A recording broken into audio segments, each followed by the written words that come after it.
We're looking at section 10.3 in geometry, which is on inscribed angles. And the first question we're going to look at is, how is an inscribed angle related to its corresponding arc?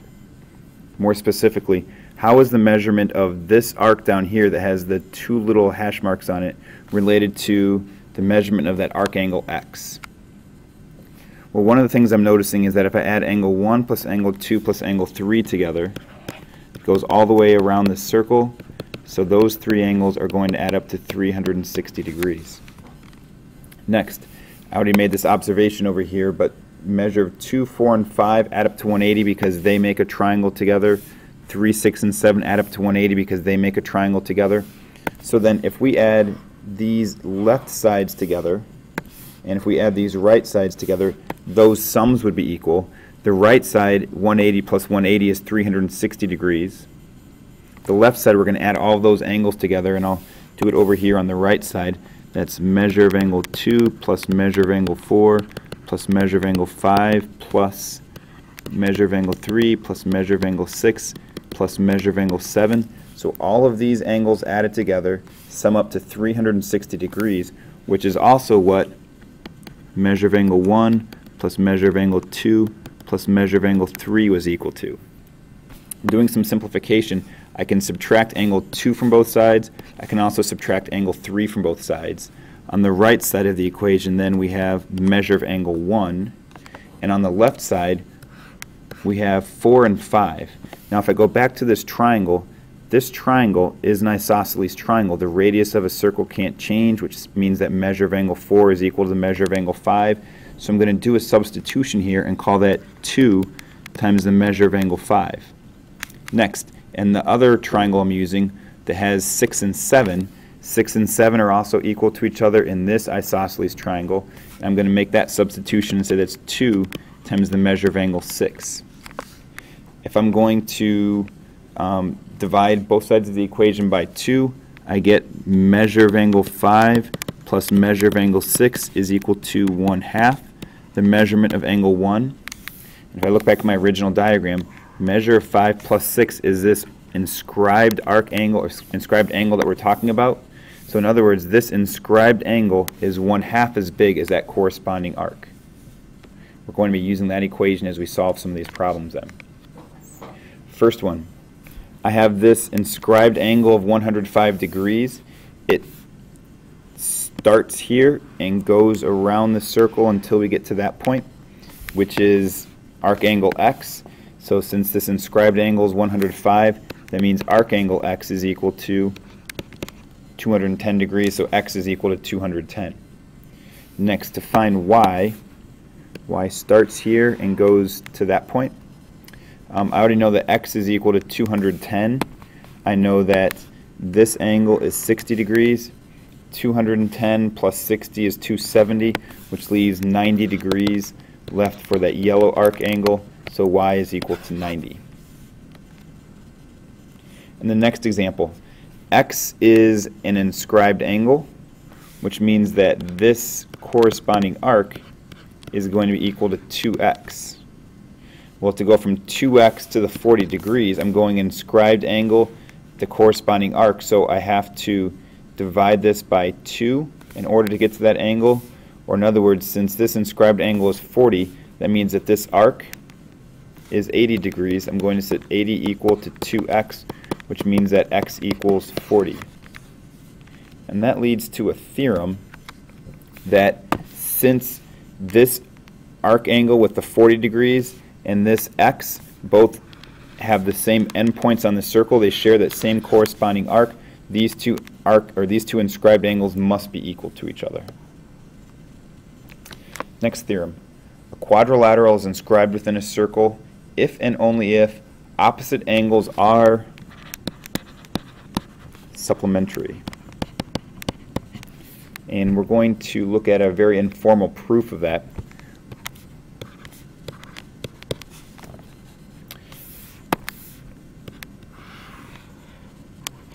Angle 1 is an inscribed angle, and angle 1 then would be half as big as this orange arc on the circle. Angle 3 is another inscribed angle. It's half as big as that red arc angle. And if I took the red one, which I'm going to call y, and the orange one, which I'm going to call x, those two arc angles added together have to equal 360 degrees because they go all the way around the circle. And then since angle 1 is half as big as x, and angle 3 is half as big as y, that means that since y plus x is 360, 1/2 of y plus x would be equal to 180 degrees. So since these opposite angles in the quadrilateral are supplementary, that means that this quadrilateral is inscribed. That's the proof in one direction. I'm not going to show the proof in the other direction. Next one, we're going to use some of the theorems that we've looked at to solve a few more problems. This arc angle is a total of 300 degrees, which means that there is 60 degrees left for this arc angle. And if that arc angle is 60 degrees, its inscribed angle is half as big as that, or 30 degrees. Next, get some of these colors out of there. This arc angle is 220 degrees, which means that this other part of the arc angle has to add up to 360 with it. So if I took 360 minus 220, I have 140 degrees for the yellow. And if this yellow arc angle is 140, that means x is half of that, or 70. Inside this triangle, since I have a 30 degree angle and a 70 degree angle, that means that there is 80 degrees left for y. And the next problem. 40 and x are both inscribed angles. They both end with the same endpoints on the arc, so x is going to be equal to 40. Next, y and 41 are both inscribed angles, and both of those inscribed angles end with the same endpoints. They both end right here, going along. They correspond to that arc, so that means that y is equal to 41. And the last thing we're looking at is z. Z is neither an inscribed angle nor a central angle. We don't know where the center of the circle is at, so we don't have any theorems about this one directly. However, z is an exterior angle to this yellow triangle, and using the exterior angle theorem, I know that z is equal to the sum of x and 41, so z equals 40 plus 41, or 81.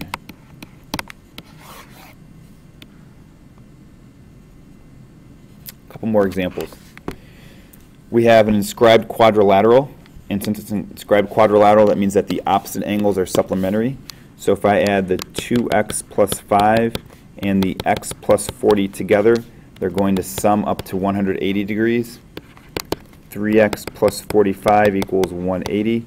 Subtract 45 from both sides, and then divide both sides by 3, and I get that x equals 45. Once I plug that back in up here, that means that this angle can more specifically be labeled as a 55 degree angle, and the 55 and the y are opposite angles in the inscribed quadrilateral, so 55 and y are supplementary. It means y is equal to 125. And the next example, segment CB equals 12. CB is a chord. More specifically, it's a diameter because it passes through the center of the circle. If the diameter is 12, that means that the radius is 6. And I can draw that radius to any point that I want. I'm going to choose to draw in this radius from the center of the circle to point R, and I know that length is 6. We're told that AB is equal to 2. And since this is a radius of the circle, that means its entire length is 6. So if I take that 6 minus the 2 that we were just given, then we get this little length to be equal to 4. Now if I focus in on this triangle that I created, it is a right triangle. So I can use Pythagorean Theorem on it. 4 squared plus RA squared equals 6 squared. That means that RA is equal to the square root of 20. And whenever you have a diameter that is perpendicular to a chord, it also is bisecting that chord. So this bottom part is also equal to the square root of 20. So RS is root 20 plus root 20. That would be 2 root 20. If I break down the square root of 20, that's a 2 root 5 times a 2 that was already out front. So RS is equal to 4 root 5. Next, measure of arc AB is equal to 140 degrees. Measure of angle BDC is equal to 62 degrees. And we need to find all of those numbered angles. I'm going to start with angle 4 because it is a central angle. Its corresponding arc is 140 degrees, so by definition the measure of angle 4 is 140 degrees. Next I'm going to look at angle 5. Angle 5 is part of this triangle. It is an isosceles triangle because the radius of a circle can't change. Since this angle is 140, angle 5 and this other small angle together are equal and add up to 40 degrees. So that means 5 must be equal to 20 degrees. Next, I'll go after angle 2. This green triangle is also an isosceles triangle. We have that 62 degree angle, so take 180 minus 62, and that's 118. Split evenly between those two angles tells us that measure of angle 2 must be equal to 59 degrees. Next, I'm going to look at this 140 degree arc and then chord BC as well as chord CA that makes up this inscribed angle. This inscribed angle has to be half of 140. It means that this angle at the bottom, the measure of angle ACB, is 70 degrees. Angle 2 is already taking up 59 of those degrees, so for angle 1 we have left over 11 degrees. And then the last one we have to find is the measurement of angle 3. Well, this green triangle is yet another isosceles triangle, and since angle 1 was equal to 11 degrees, angle 3 is also equal to 11 degrees. We have an inscribed quadrilateral, which means that opposite angles must be supplementary to each other. So the y minus 40 and the 3x are going to together add up to 180 degrees.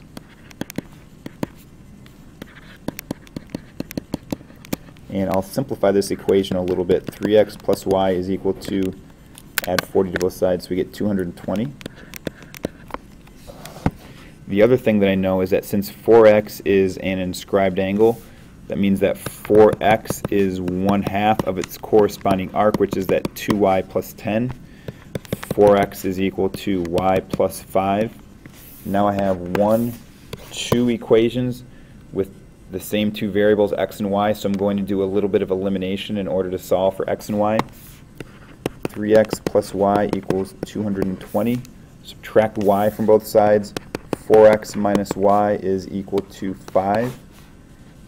Add those together, the y's cancel out. 7x is equal to 225.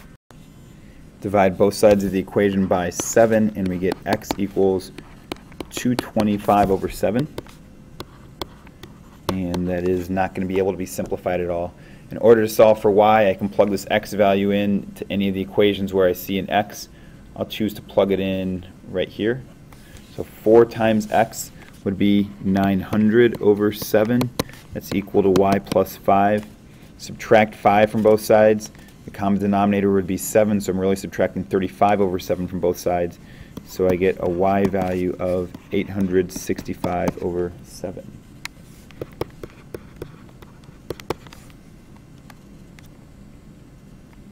Next, this drawing is kind of hard to understand, so we're going to look at it very closely here. It says circle P. That means that this circle we're talking about has P as its center. So if I draw any segment that goes from point P to a point on the circle, like A or B, those segments are all going to be equal. I could do the same thing for point Q. All 3 of those red segments are congruent to each other. Then it says from point Q, an arc is drawn through point P. And we can't see everything here, but what that means is Q was the start of another circle. We were starting to draw that circle. It was going to look something kind of like this green one. And we don't have everything drawn out over here, but that's okay. The insignificant thing about this green triangle is that P was on the circle, which means that the radius of this green circle is PQ. Well, PQ is also the radius of that initial circle that we had. So what I know then is that PQ is equal to PA is equal to PB is also equal to QB and AQ.